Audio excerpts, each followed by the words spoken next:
Good morning. This is June Edwards with Senior Topics, and this is the first day of summer quarter. So happy summer, everyone. I know it doesn't officially come till the summer solstice, which is June 21st, I believe. Yeah, first day of summer, June 21st. That's the day where the Earth, the big globe of the Earth, is standing straight up and it has 12 hours of sunshine and 12 hours of nighttime. And then it starts to tip one way or the other. And if you're in the northern hemisphere, it's tipping towards the sun. Let's see, this way, towards the sun. And we'll start getting more hours of sunshine.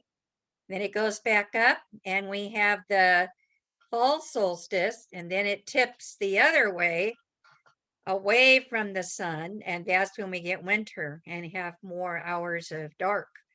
So right now we're going to go ahead and look at our calendar for June.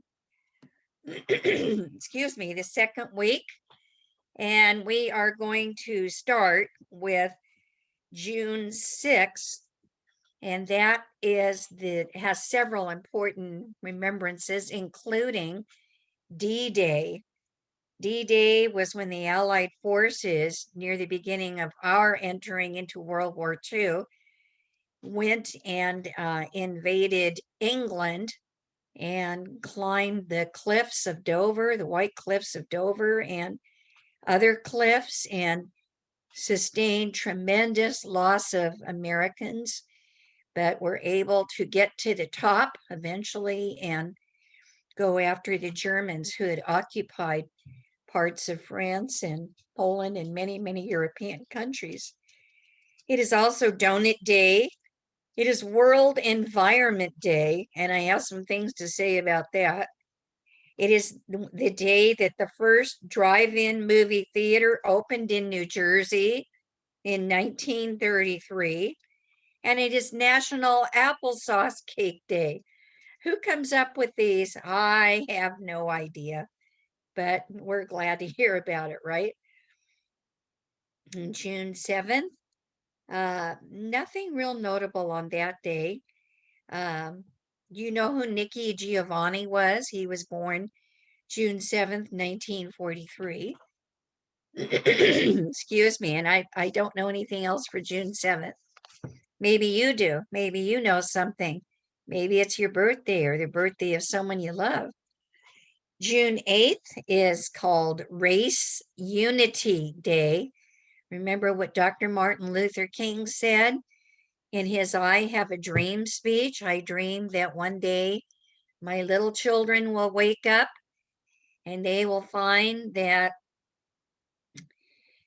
a person is judged not by the color of their skin, but by the content of their character. And I always loved that. I used to teach that on Martin Luther King Day to my students when I taught younger people. It is World Ocean Day on the 8th. And Frank Lloyd Wright, one of the men who got an airplane to stay up in the air for a significant amount of minutes, he was born in 1867. The next day, June 9th, Donald Duck, the Disney cartoon character, was born or created in 1934 and introduced to the world for the first time. On the 10th is National Yo-Yo Day. And many people can do the tricks. They can do the walk around the world. They can do the walking trick. They can do all kinds of yo-yo tricks. Did you have a yo-yo when you were a child? I did. Oh, yeah. And so did my brother and my sisters.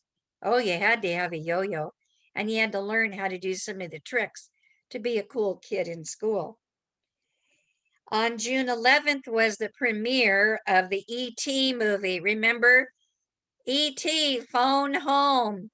A little alien, the little lovable alien discovered in a boy's bedroom closet. And he's trying to escape the scientists and get back to his home planet. And then June 12th, Anne Frank was born in 1929. She was one of a Jewish family that was hidden in secret rooms of a home in Amsterdam during the Nazi occupation.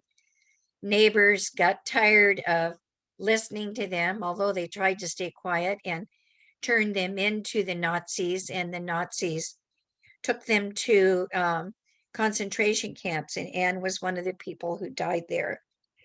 Also on June 12th, Magic Day, and the baseball was invented in 1839, and our baseball season is finally gearing up. You can get a ticket and go to a Dodger game. There is social distancing and masks. I don't know how you cheer for your team with your mask on, but I'm sure they're glad to have live fans back in the seats and not just cardboard cutouts. So that's as far as I'm going to take it. Well, maybe one more. June 13th, World Egg Day. And the famous twins from the Full House program, Mary Kate and Ashley Olsen, were born in 1986. Now they're all grown up. They have their own line of clothing, and they have all kinds of other things going on as well. So that's it. I'm going to turn this off for just a minute. I want to go and get some facts about World Ocean Day that really goes along with our World Environment Day. And I hope you'll find it interesting. So what I'm going to do is I'm going to just pause the recording and I'll be right back. Okay, we're back recording again. And we just went through the calendar of events for June. Now, I wanted to talk to you a little bit about online learning. We're still having online learning through the summer. And then depending on whether your facility signed a specific contract with the school or not, we'll be going back to face-to-face. So for some of you, I'll be doing face-to-face, and for some of you, I may be doing online still. I don't know. But when you go to online, you have to go on a site called Canvas. And I'm going to show you something here that says, what is Canvas? And this is what I want you to look at. So it looks like, let's see if I can get this right. I just folded it crooked. I have to fold it correctly. What is Canvas? And this is what it looks like. And when you look at it, let's see if I can read it at the same time. Canvas is NOCE's learning management system, and it's used by instructors to deliver materials to students. And you can see the icon up here. This is what it looks like. And when you go to NOCE,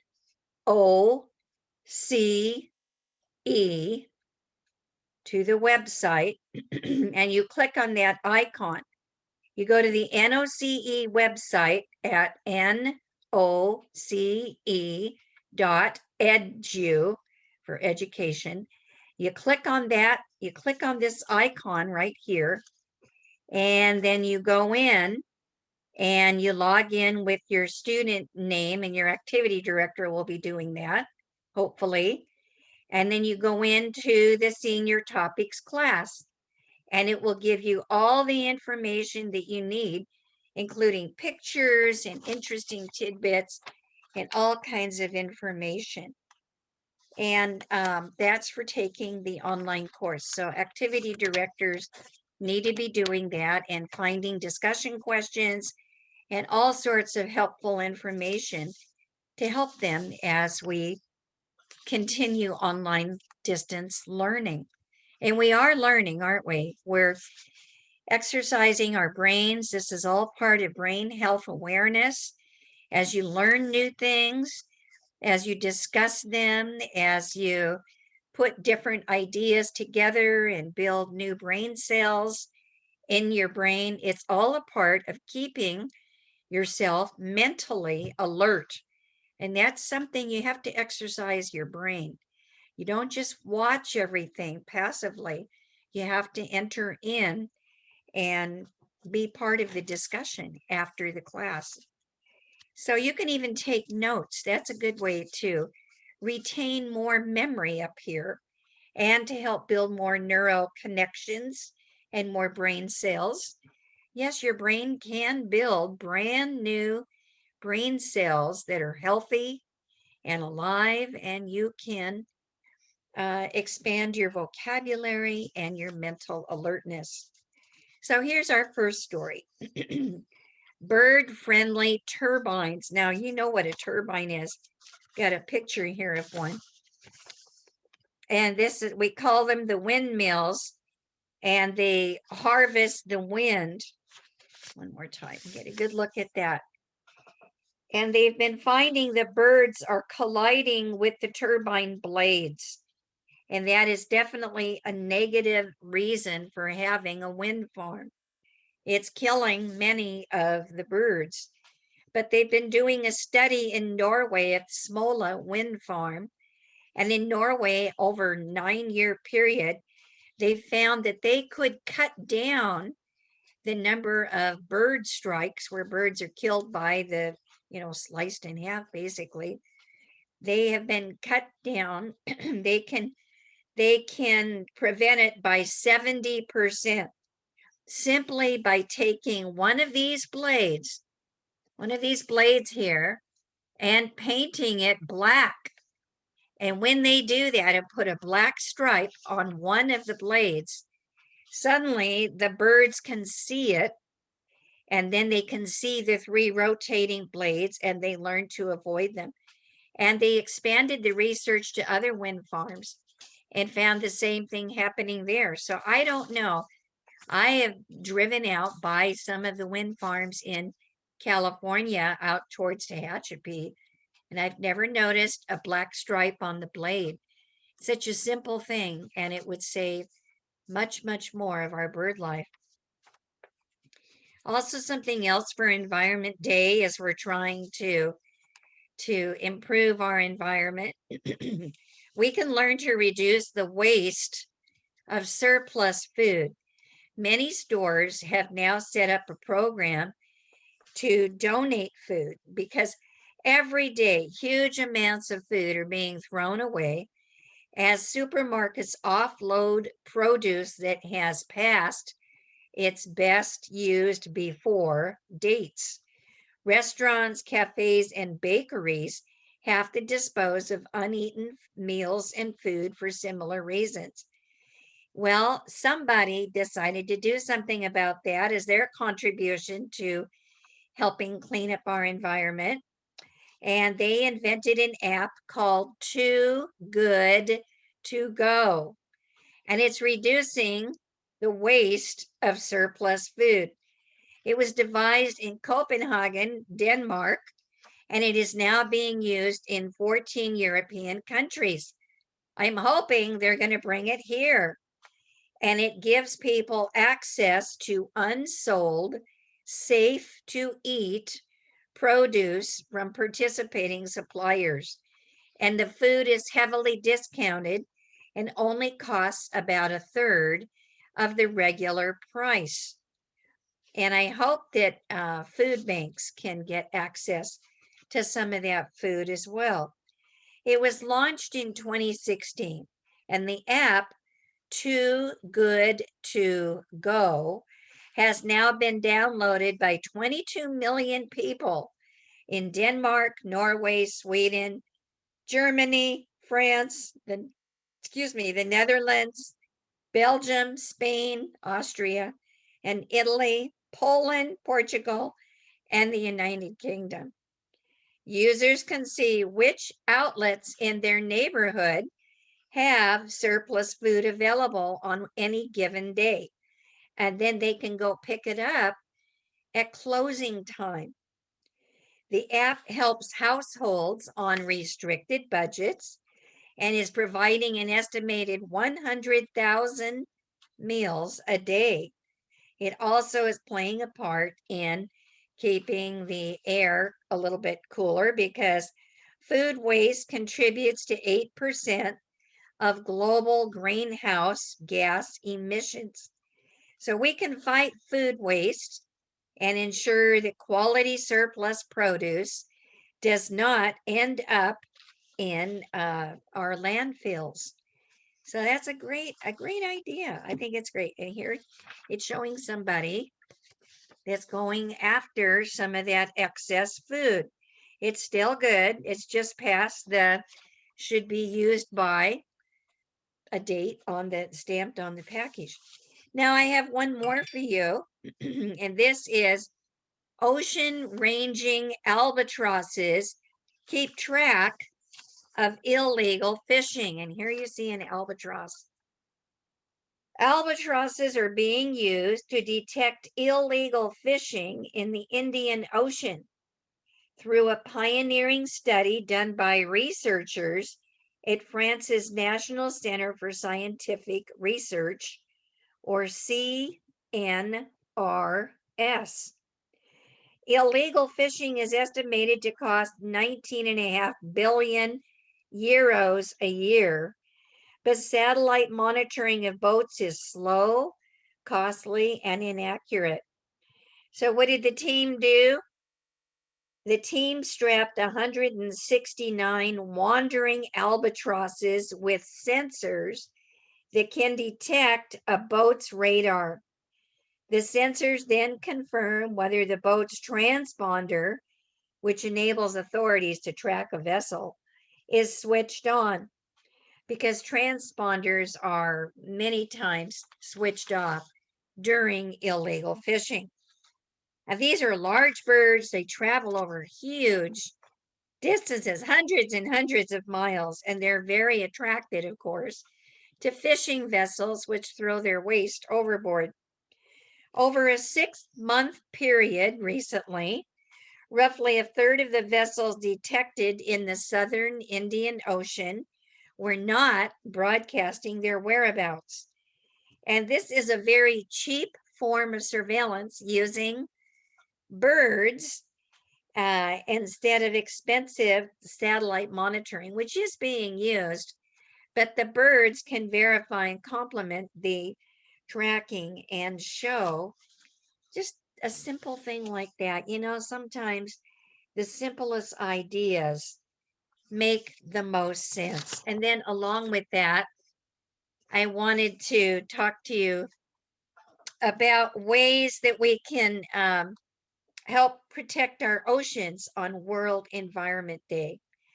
And whether you're a regular beach goer or even if you live hundreds of miles inland, you can, you know that the ocean covers 72% of the planet and makes at least 50% of the oxygen that we breathe. The oceans regulate weather, they absorb carbon dioxide, they provide us with food, medicine, transportation, and relaxing days on the beach. Well, World Oceans Day, which is celebrated this week on June 8, is a reminder of just how essential our oceans are and how pollution, overfishing, and habitat destruction are big problems. So, what are things we can do to help preserve our oceans? Number one, cut back on electricity and fuel use. You can ride a bicycle, you can take the bus, and seniors many times when they take outings from a residential facility, they go on a group trip on a gas efficient van. And oceans naturally decrease the carbon dioxide that we create, and carbon dioxide our levels are higher than what the seas can handle. Water pH levels can shift, and that can make the ocean water become more acidic and kill wildlife. So, just by using mass transportation, like using a van, walking more, things like that, that helps. And another thing you can do, and I had not known this before, swap your sunscreen for reef friendly brands. When you put your sunscreen on to protect your face against skin cancer and other ill effects, there are brands that are called Reef Safe or Beach Safe, and it means that they have less oxybenzone and oxytenoxate in the mixture inside your tanning lotion. And so what happens is popular swimming destinations often experience a buildup of sunscreen in the water around reefs. It bleaches the coral, it causes it to die off, and a reef safe sunscreen will substitute zinc oxide or just remove the oxybenzone or oxytenoxate to reduce the risk. And right now, there are no federal regulations in sunscreen lotion. So look for brands that don't use those other chemicals. Number 3, toss your old medications responsibly. Do not flush them down the toilet or the sink. What you can do is put them in containers, at the post office. And your facility probably has a place where you can deposit old medication pill boxes. And we don't want the pills to mix with seawater. That kills off a lot of the sea life. It slows the growth of beneficial algae. It causes crabs to have behavior changes. Diabetes medications make it difficult for some fish to reproduce. So locate a drop-off site, pharmacies, doctors' offices, and like I said, maybe your residential facility have drop-off kiosks. Also seal your old medication containers with tape in a bag before you toss them. Another good way is to limit single-use plastics, which are very hard. About 8 million tons of plastic trash wind up in the ocean each year. And vessels way out in the ocean have seen plastic floating on the surface. Patches of floating plastic are not just unsightly, they do harm the marine wildlife. So be careful, instead of using plastic cups, use ceramic ones or glass ones. Swap out plastic usable things. Instead of using plastic forks or cling wrap, think about using, metallic forks or other things, that you can use. Uh, Try not to eat fish from over harvested species.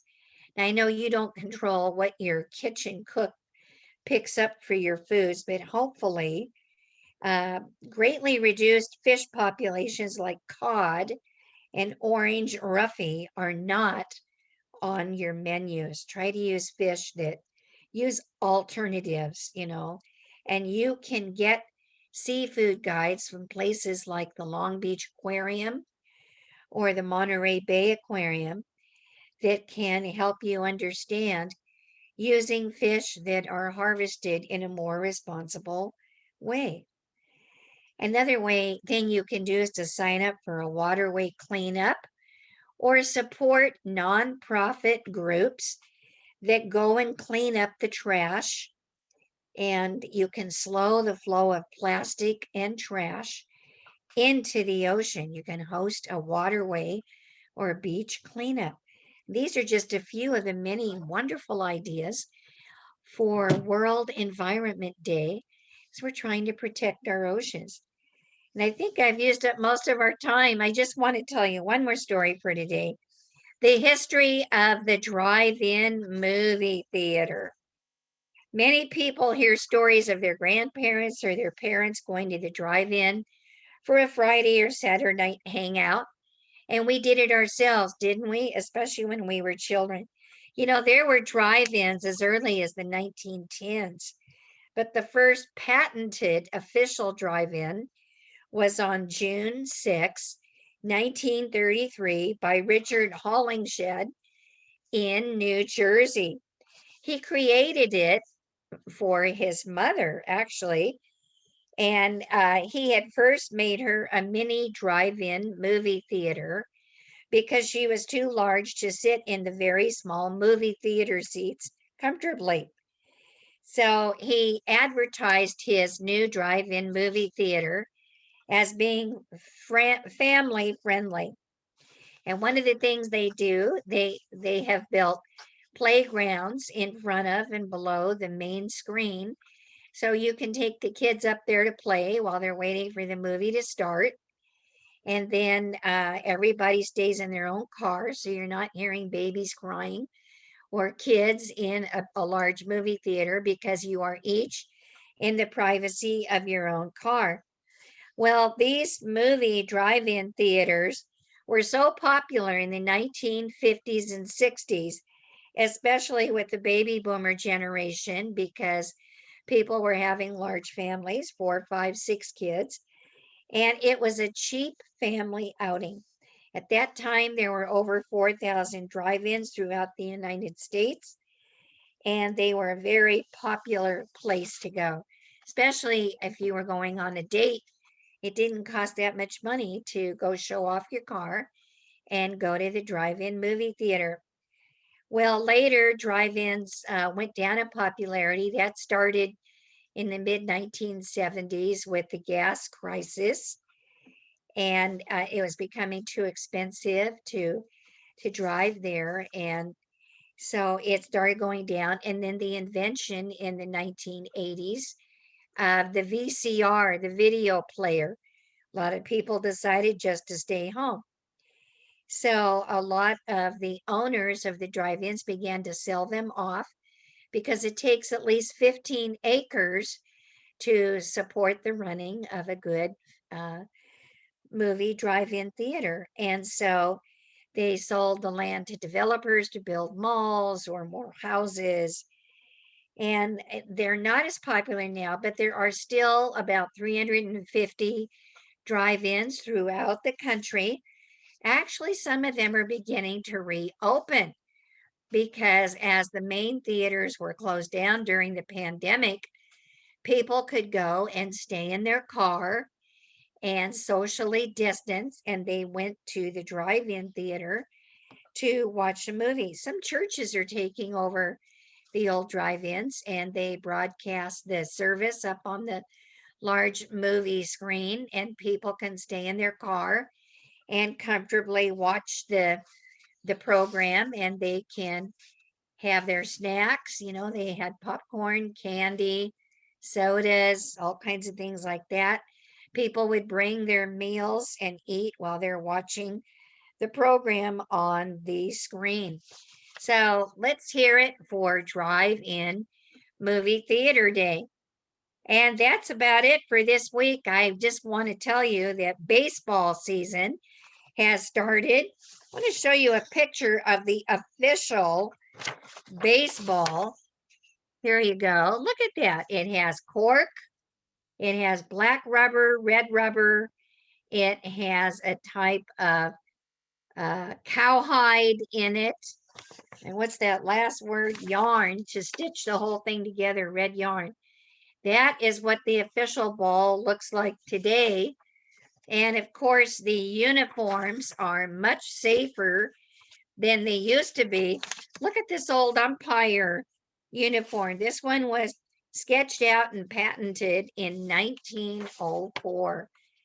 And they used leather for everything. And look how they protected this guy. And you know, the first baseball team, when they developed their uniform, you know what they wore on their heads? Straw hats. Can you believe it? Yes, it was straw hats. Now they have special helmets that are hard plastic and they protect them, and they have a mouth guard just like the football players do so that nothing hits their jaw and breaks it. And think of the old song, Take Me Out to the Ball Game. Take me out with the crowd. Buy me some peanuts and cracker jacks. I don't care if I never get back. Let me root, root, root for the home team. If they don't win, it's a shame. For it's 1, 2, 3 strikes, you're out at the old ball game. Have a wonderful start of summer, and I look forward to seeing you in just a few short weeks. Stay safe and do your best to help our environment stay as beautiful as it is. Bye, everybody.